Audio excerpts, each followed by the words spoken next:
25 juillet, Roland Jourdain remonte de la Méditerranée. Il rentre à la maison, sa qualification pour la route du Rhum en poche.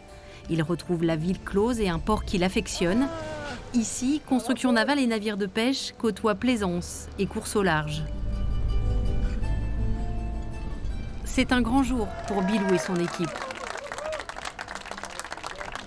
Ce bateau WeExplore est un ambassadeur de toutes les solutions innovantes que le navigateur encourage à travers le fonds de dotation du même nom. Dans son sillage, il embarque des explorateurs comme Emmanuel et Guylain Bardou, spécialistes d'expéditions polaires. Tu le prends et moi, quand je retraverse, je t'appelle. Si au pire, t'es là-bas... Plus que des partenariats, c'est une vraie rencontre en fait.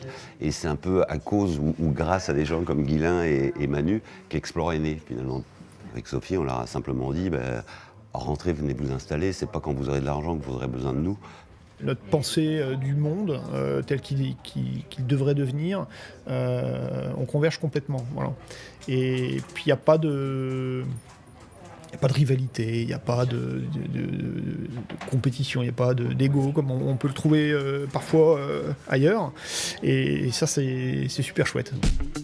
Pour l'heure, Roland a les yeux rivés sur un objectif, la route du Rhum. Nous sommes fin août, il y a encore pas mal de choses à régler, à terre comme sur l'eau. Côté logistique, bouffe. Ouais, j'avais ça, une réunion à faire avec toi, peut-être Catherine, sur les questions de budget aussi. Mais bon, on en rediscute. Le calendrier est serré, les derniers entraînements précieux. Si la transat se fera en solitaire, jusqu'au départ, le skipper peut compter sur l'aide de ses préparateurs.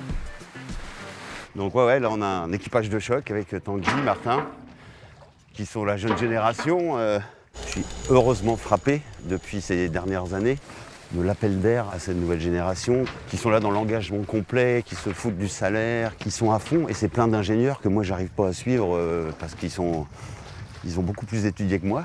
Assez régulièrement, je me balade dans le bateau, je vais essayer de regarder dans les endroits structurels si le lin, il n'y a pas de fissure d'amorcer, on met une peinture, est-ce qu'elle commence à craqueler, voir comment vieillit le matériau. Pour l'instant, c'est un prototype qui est plutôt validé, on verra dans le temps comment il se comporte, mais pour l'instant, ça marche bien. La traversée de l'Atlantique apportera son lot de réponses techniques.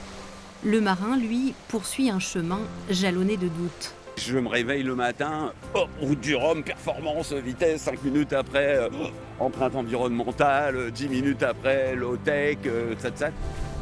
Avec WeExplore, Roland Jourdain ouvre une voie nouvelle entre performance et fibre écologique. Sur cette route du Rhum, c'est une autre victoire qu'il va chercher.